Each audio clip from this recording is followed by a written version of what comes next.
All right, you're on. All right. Well, thank you for that introduction. I definitely don't like talking about myself, but at Kevin's request, yeah, I swim. I started swimming at 12 years old, so 8 years ago. And my best stroke is the breaststroke, and I also coach ace swimming as well. And so I'd like to preface this Ecuador trip by saying that this trip was supposed to leave in the spring of 2020, and we kind of know how 2020 went.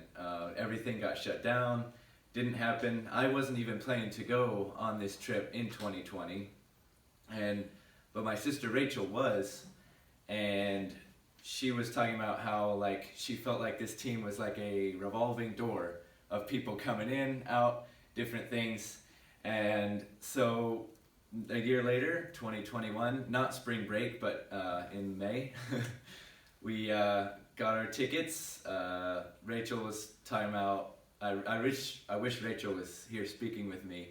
It would make a much better presentation, but she was saying it didn't really feel real, like we were actually leaving until we actually landed in Ecuador. So like, maybe it'll get canceled.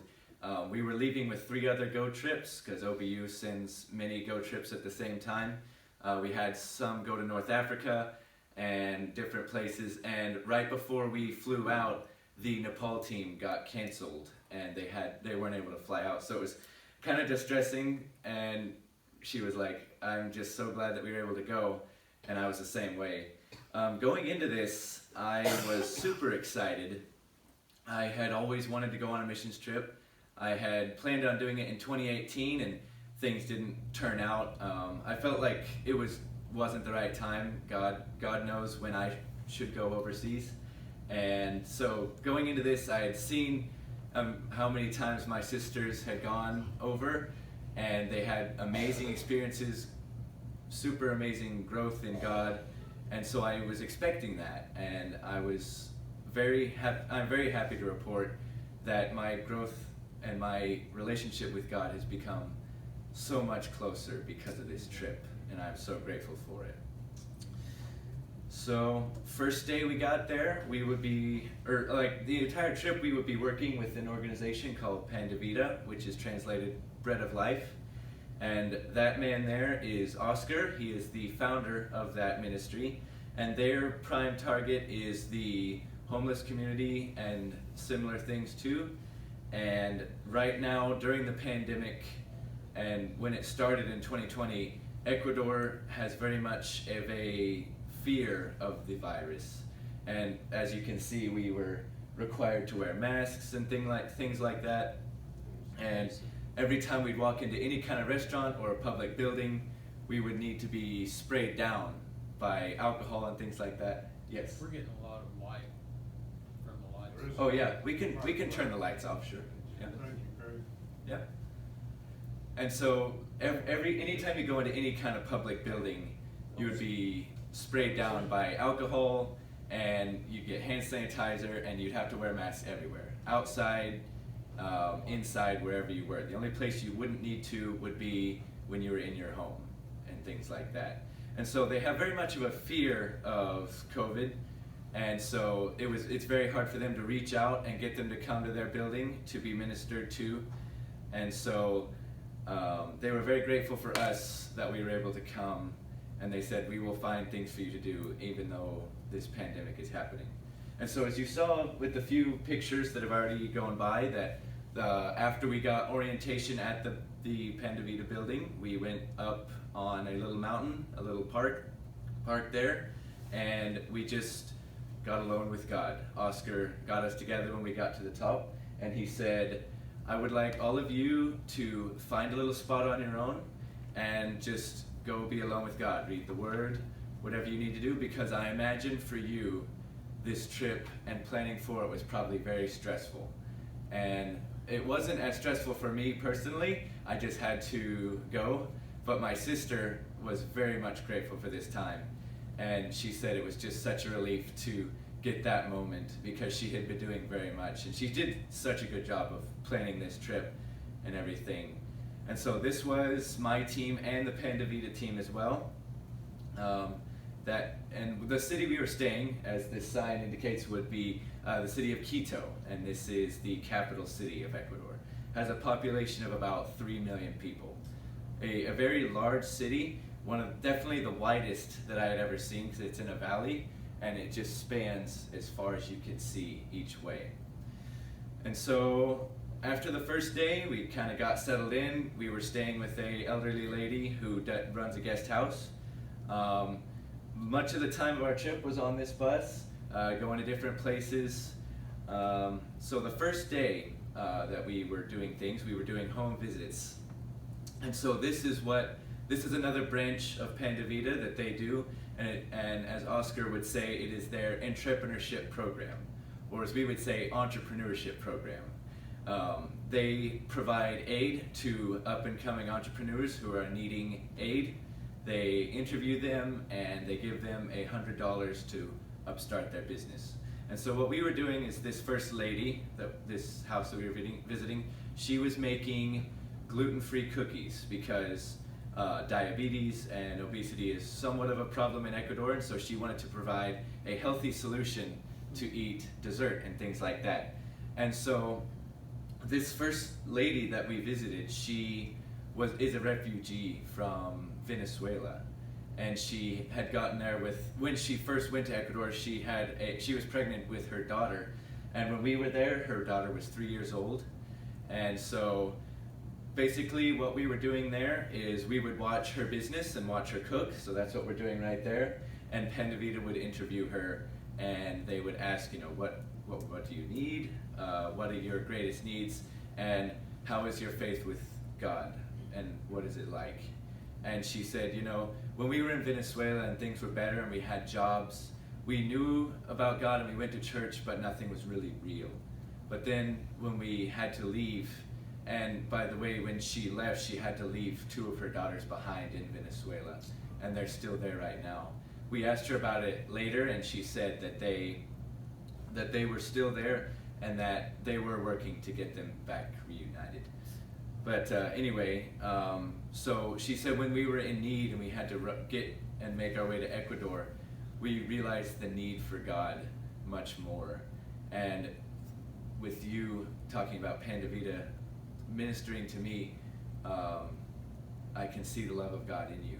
And it's a very good experience, just seeing this. And so they asked her, what is your number one need that you need for your business? And she said, I would like an oven.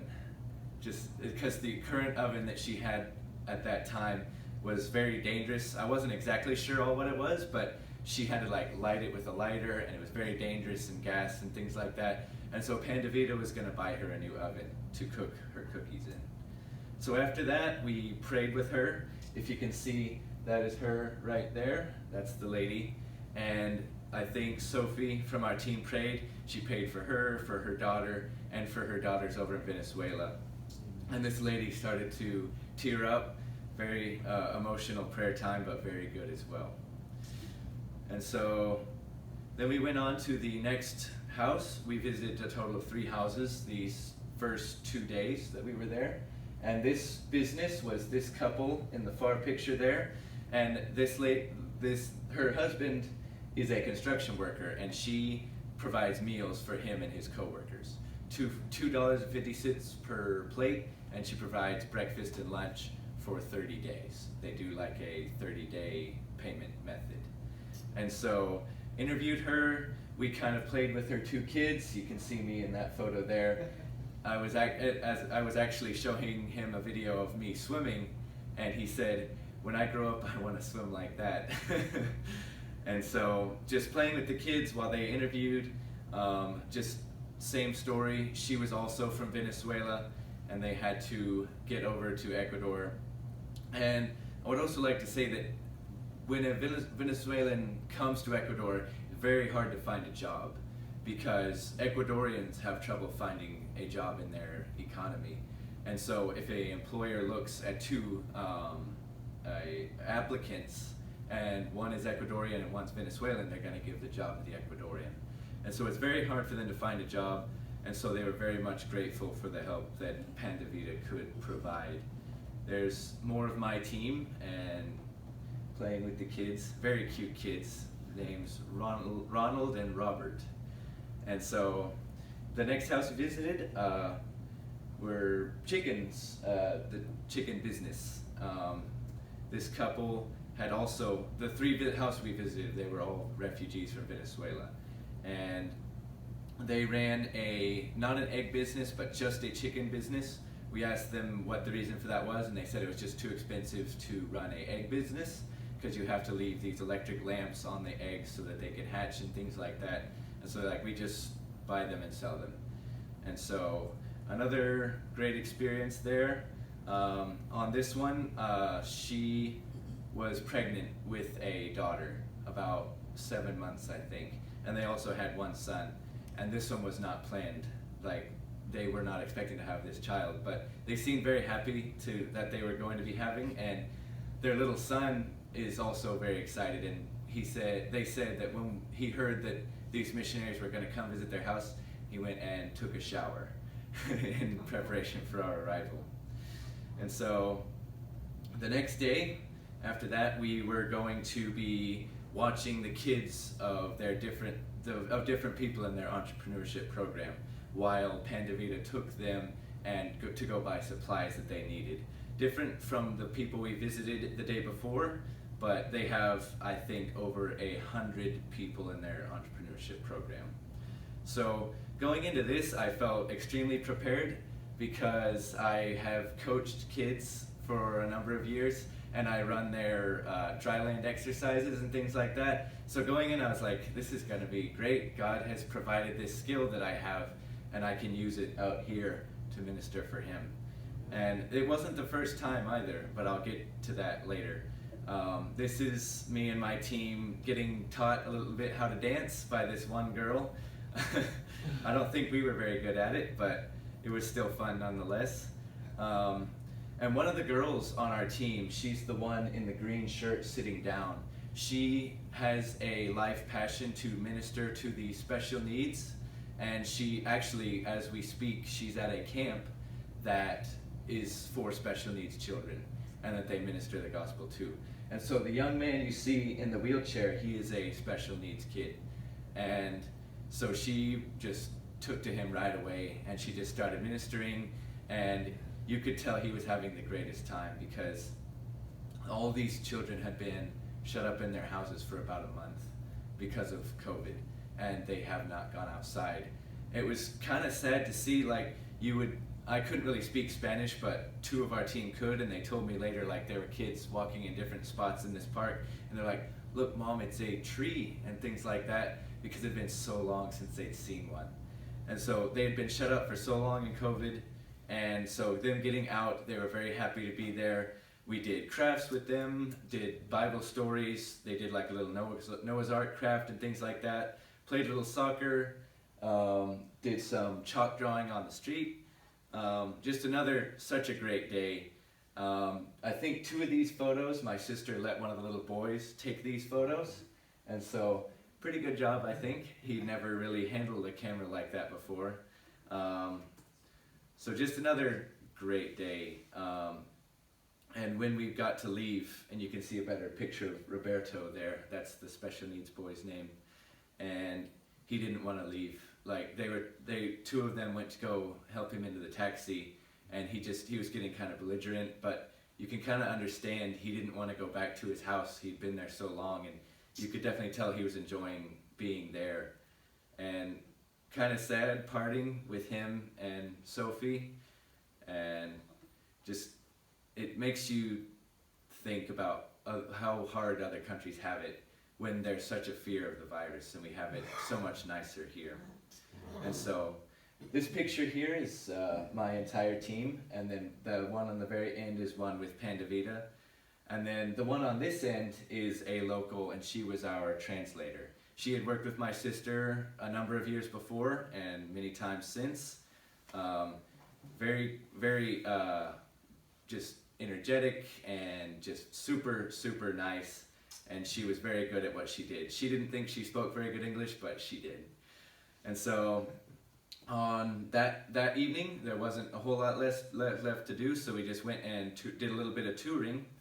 And then the next day was Saturday. Panda Vida wasn't going to be running that day, so we just took that day as kind of a day off to tour a little bit more. We went up on the volcano here. I think it was elevation like 12,000 feet, very high from sea level. And so I'd like to take a minute to talk about this man here, because this was at the end of the day. We went to a city called Mindo, and one of my team members before that had ministered at Mindo completely. She spent a number of weeks there and worked with the church there. And so we were at this chocolate factory. You just take a tour and things like that. And so they asked if we wanted a English tour guide or a Spanish-speaking tour guide. We requested the English tour guide. We had to wait a little bit longer for it, but there was definitely a reason that he was going to be there today. Because at the end, Oscar just began to talk to him, and he was like, we are a Christian organization and just coming down here for a while. And he said, "Oh, you're Christians?" And we said, "Yes, we're all Christians." And this man looks at us and he puts his hand over his heart and he says, "My brothers, I'm a Christian as well." And it was such a great moment. I love meeting other Christians, especially when you least expect it. And he just, right there, he asked, like, could we all pray together? And so we all held hands and we just prayed right there. And he was able to connect with Oscar. This man is trying to start up a business. And so he was able to get connected into that entrepreneurship program. And I think in the future that Oscar is going to be working with that church that is in Mindo. And this man attends the same church that my team member had worked through, I think it was 2 years before. So just an amazing connection that God brought. And that morning, the girl who had been to Mindo before, she prayed, even though we are taking this time to tour and to have a nice time, please use us today and bring us ways to minister. And he did. He provided that day at the very end. And so after that, that Sunday we went to a English fellowship church, good people there. And then on Monday we started renovation projects. This is at the Panda Vida location. They needed just basic things. They needed repolished benches, painting walls, that kind of thing. And so me and my team were going to take 3 days just to do that, just to help them out and get their building looking much nicer. So the first day I was up on the trees, just doing a ton of trimming trees. I think I did it for about 7 hours that day, but I never got tired of it. It's such fulfilling work, even though it seems small. The man Jefferson, he's like Oscar's right-hand man, I guess you could say, and he requested of us, he said, "This work doesn't seem super important, but I would ask you, while you're working here, please pray. Pray over the walls, pray over the benches, pray for the people that are going to be sitting here and standing here." Because at the end of the week, we were going to be doing we would have people come in and they would get medical attention and we would give them food bags and things like that. I'll explain more about that here in a minute. So while we were working, it was just such an amazing time. Again, this is the second time that I felt extremely prepared going in. God had provided me with a job here in Enid that was trimming trees, just a lot for a number of summers. And so doing it here, I knew exactly what to do. I trimmed all their trees for them, and it made the building look much nicer. The rest of my team worked on benches and getting them polished, sanding them down, and then painting a new sealant on top of them and things like that. And while we were all working, we all kind of, after we had talked later, we were all like, when you're working, it just hits you all of a sudden, like the Spirit of God moves you, pray now. And you would pray for that certain spot and for the people that would be there. And then you'd continue working, and then a little bit later, pray now. And it happened every single day for me and for everyone else that was working there. It was such an amazing experience. After 2 days of prepping the wall and everything else, we were able to paint, and our goal was to paint the entire wall. By the end, we had painted about 2/3, but not quite the last third. But I think probably right about now, they have a team there from somewhere on the East Coast, I believe, and they will be finishing that wall, and that way it will get completely finished. And it did look much better after the paint had been on there. And so the man who was helping us and like getting things ready for us was named Christian. You'll see a picture of him here in a minute. But after the third day of us working, that was the last day we were going to work, and he said he was so excited he wanted to tear down the entire wall and build up a new one with the work that we were doing. And so Jefferson was like, I know they're good workers, but we can't overwork them too much. And so just an amazing experience. And they fed us well, amazing food there, very, very much less processed than what we have in the States. Definitely tastes really good, and I think part of that was because you're so hungry by the time you get to mealtime that it just tastes a lot better anyway. But yeah, very, very good. And that is Jefferson there, and he works much more closely. Oscar has to do much more of the business side of Pan de Vida. He does more of the day-to-day things. Very good leadership qualities there as well.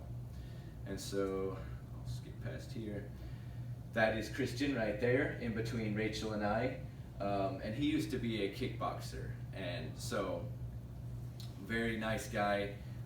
He could speak English as well, and so he was such good company to have while you were working. So, I would also like to talk about this family. They were from Venezuela, but when we found them here this was right across the street from their location. They had come all the way from Peru. And so we had asked them like what they were doing and what they were trying to do, and they said they had started in Venezuela and they'd gone through Colombia, through Ecuador, and all the way down to Peru. And I wish Rachel was here to tell this story, because I hadn't heard about the story until after. I forget exactly what it was they needed.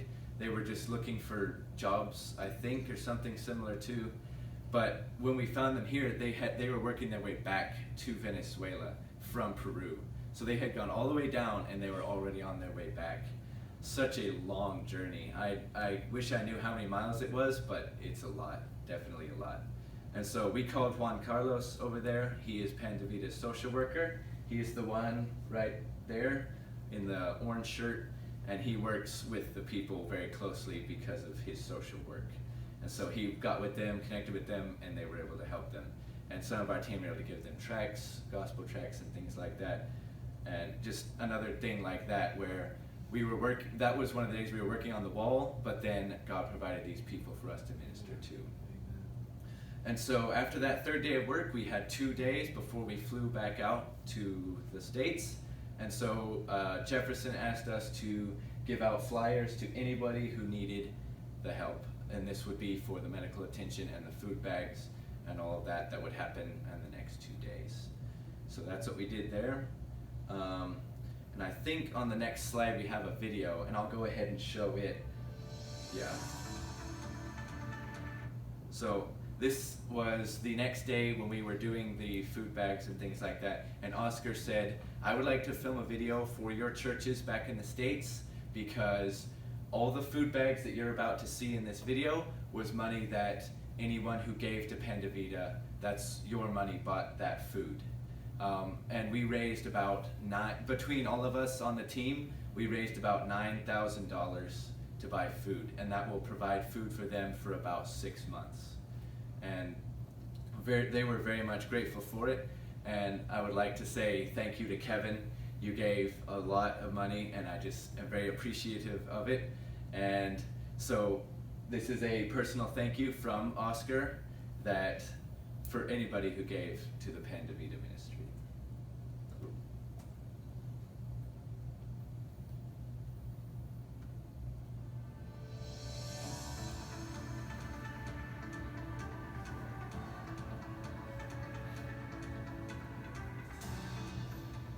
Good morning. We're coming to you from the beautiful city of Quito, Ecuador. My name is Rachel Stewart, and this is my team from Oklahoma Baptist University, and we're here serving at Pan de Vida. We've had an excellent 10 days working here and serving, and it's just been amazing to watch God work. We've all experienced Him so much in these last 10 days. And many of you supported us in coming here and supported the ministry here at Pan de Vida. So I want to introduce the director here, which is Oscar. So I'm going to hand this over and let him talk to you for a little bit. Thank you very much. Thank you, everyone. Thank you, Rachel. Thank you, team, for being here. It's been a blessing to have Oklahoma Baptist University team in the last 10 days. It's been a tremendous blessing. We have had a real communion with God, and we have seen Christ in their lives, and we've seen Christ acting in acts of mercy with all the families that we work with. Pan de Vida is a ministry that has been working in Ecuador for the last 20 years.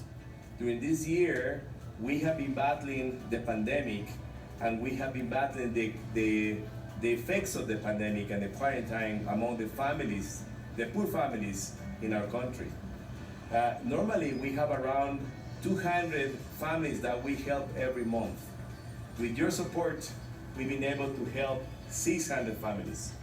And the beautiful thing about this help is that all these food kits that are full of groceries are also filled with items that are bought from the families that are trying to start a little business, and they are trying to make it on their own, which we are also supporting.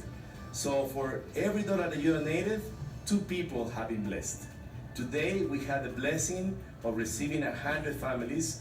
All of them are going to be working in different positions, and we have another team of nurses, and they are going to be doing medical assessments. So as they come in, first they get the gospel of Jesus Christ. We have a team that is sharing with every one of them about the good news of Jesus. And then they will be going through a medical assessment, and lastly they will be receiving this beautiful donation that you have provided. It is because of people like you that our ministry can do the blessings of God to all these people. Muchas gracias también para la Iglesia Bautista, la primera Iglesia Bautista de Roulet, por haber mandado sus donaciones y por apoyarnos aquí en Quito, Ecuador. Las familias han sido bendecidas y serán bendecidas con estas donaciones de víveres. Y hoy también recibirán medicina y, claro que sí, la palabra de Dios. Un saludo para todos ustedes.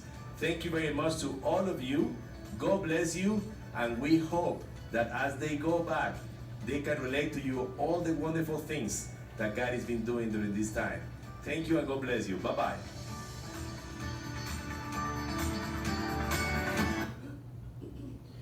So yeah, you kind of heard from Oscar what they kind of do, where they get the medical attention. The first thing that they get when they come in is they have to get registered. And so it was across the street from their building as well. And so my job the first day was just guiding people across traffic and getting them to the door on the other side. This spot right here is where we gave out the food bags. It's right close to the exit. And so for these next 2 days, Jefferson got us together and he said, so what I want us to do is for your team to take prayer times. We will have 30 minutes for each one, and by the time we start with the first person and end with the last person, everyone will have come through and we'll be done for the day. And so for that entire time, somebody will be in constant prayer for what we are doing. And so I thought that was such a great idea. And so on that video, everybody in my team was in the video except for one, Caleb, because he was on his prayer time at that moment. And Jefferson was gonna go grab him and we'll be in the video, but he went in there and he was like, I'm not gonna interrupt him. And Oscar was like, yeah, he's in the zone. And so it was a very good experience. When it came around my time to pray on the first day, I do have to confess that it was kind of hard. What do you pray for 30 minutes straight?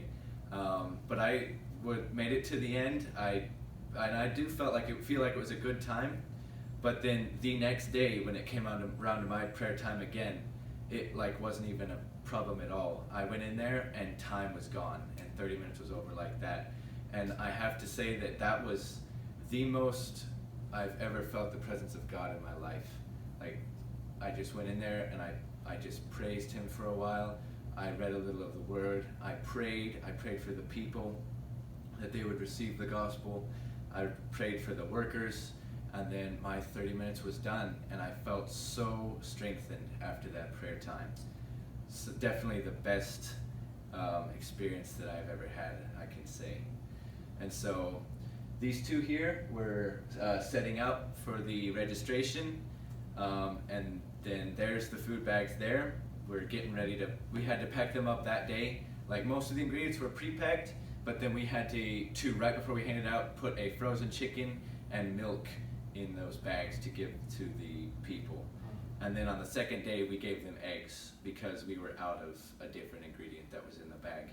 And they said, try not to break them when you wrap, we give them 5 in a bag. They said, try not to break them, but don't worry too much, because if they break, they will still use them. That's how desperate these people are, is that they'll just take them out and they'll just take the shells out and they will still use the egg.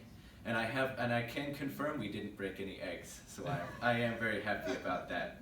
And so there's Caleb, he was on his prayer time, and you'll see pictures of different ones of us as we are in our prayer time. That billboard there had big words that said war room, and on the side it said silencio por favor, which means silence please. And so that is registration.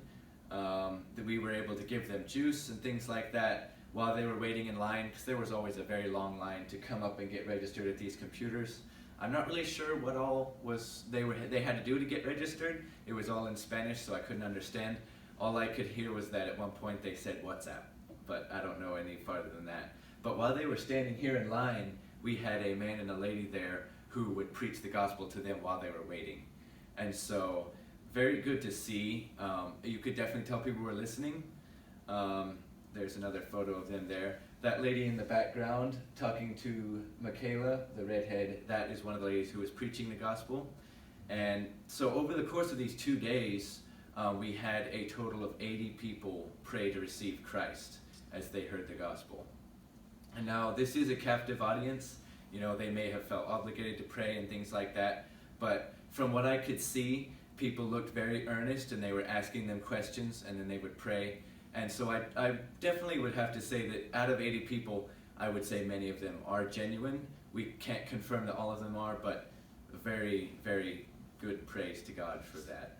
And so Sophie and Morgan, these two are on my team, and their job was just to give people masks and spray people with alcohol, because that was the city mandate that they had to do. And so there's the people waiting in line. That was right before I would take them and get them to the front door. And when they got to the front door, they would get medical assistance. And we had a team there from Minnesota that they were all nursing degrees, and they were able to give these people the medical attention that they needed. And so the story about this is, this was the second day. I was really in the zone, you could say, at this time, and I feel somebody staring at me, and I look over, and one of the Pan de Vida employees was down there taking photos of me. So she gave them to Rachel, and Rachel put that in the slide. And so there's the tents. That's the front door just on the other side of the yard. And not many of these people could speak Spanish, but the local translator that was with our team, and then the 2 others that were on our team, were able to translate for this medical team. And one of the girls was actually a nursing major as well. So it was a super big help, and they all really enjoyed being able to translate for this medical team. And so I didn't really work with the medical team very much, but from what I heard, that many people were able to get the help they needed. Many children as young as 7 had like very major conditions. Like one of them had a hernia, and he was only like 8 years old. And because the Ecuador economy isn't very stable, they just would send him from hospital to hospital, and he wouldn't really get the help that he needed. But they were able to provide that there that day from this team and get them the help that he needed. So that's Donna there, helping translate. And they were also able to pray with them while they were getting their medical attention as well. And that is Gabby, one of the others from my team, and she is the nursing major. So there's Juan Carlos and Oscar. Juan Carlos told me later, he came up to me and said, you are very energetic. You were like in all places all at the same time. And that was the day that I was running people from across the street to get them to the front door. I thought that was a nice compliment. I do tend to run the places I like to go.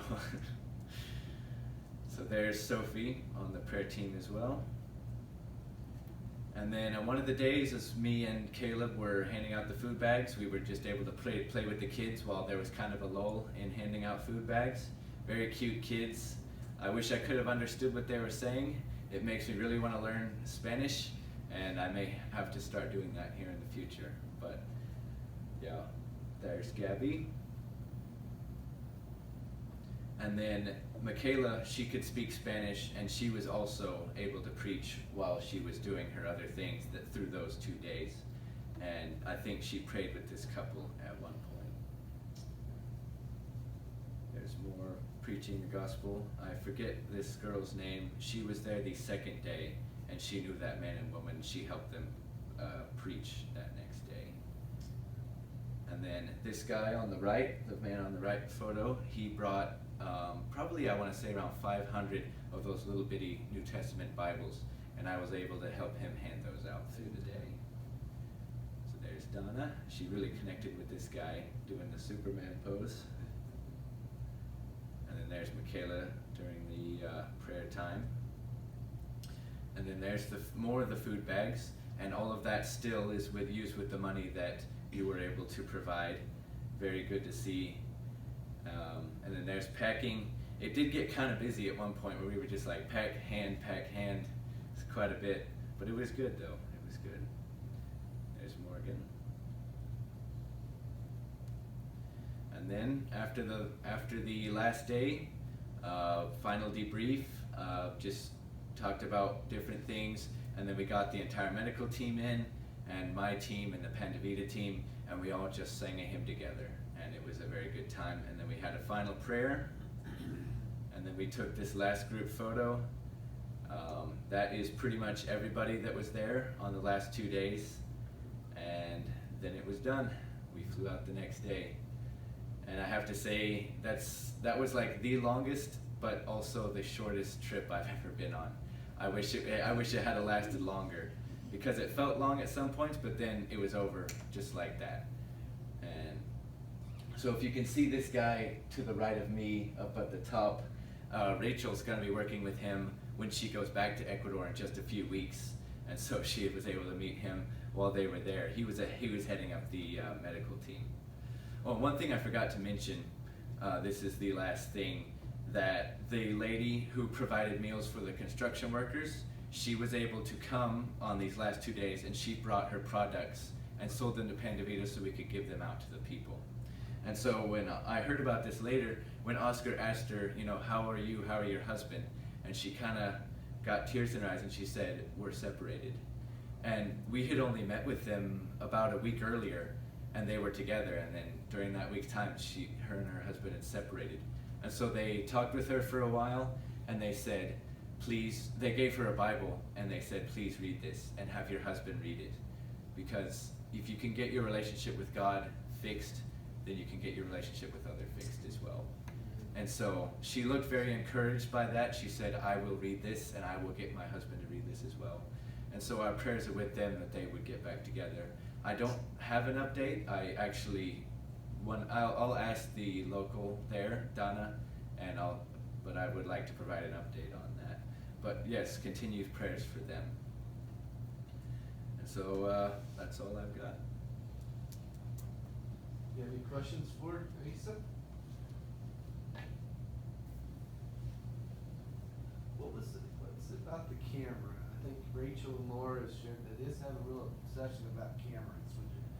Oh, well, it's a pretty expensive camera that Rachel has, and so she has to be really careful when she gives it to the kids to let them use it. But the kids love using it, and they usually have to go back and delete every single picture because they're like really fuzzy or something. But yeah, I think that was it.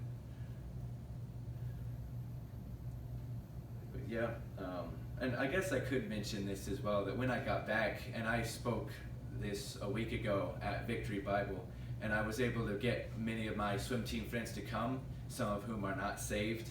And it was just another way of using this trip to minister, even though the trip is over. And we have me and my brother have a Bible group, like a group text, and we will text every time we read the Bible to keep us accountable. That way we read it every single day. And we have it with some of my swim team friends. And one of my friends, he had kind of fallen behind. He hadn't texted in a number of weeks. And then the day after I spoke at Victory last week, he texts the group and he says, I got about 2 hours of Bible reading today. And I think it just got him thinking, got him prompted to read, and so far the trend has continued that he has read almost every day since then. So it's another big praise. Just using whatever he can to minister to whoever he can. You had mentioned earlier that this was organized through OBU. Are you a student at Oklahoma? Yes, so it was organized through OBU. I am not a student. I'm just related to the coordinator, but they do allow outside people to go on their go trips. There is no stipulation that you have to be a student. You can just apply, and then they will send you with their team. And everybody else on the team had been or was currently a student at OBU. Yeah. Now you might tell them who the coordinator is. Yes, the coordinator is my sister. Yeah, she coordinates the go trips there, and she'll be leaving for Egypt in a few weeks here. So. What is this, some needs? Are you looking to go back, or what's the needs over there? I would like to go back. Definitely don't want to stay here the rest of my life. I would like to go to other places, especially after the amazing experience of the last few weeks. I don't have a date of when I would like to go back, whenever the Lord leads, but definitely not the end of the summer. I've got a lot of things going on, but maybe the fall, something like that. But yeah. Just let us know on that money for the bags and stuff, because I think we kind of got on the tail end of that, but. Yeah, we will be keeping in contact with Pan de Vida, and I imagine that my church as well would love to continue giving to that ministry. Very good ministry.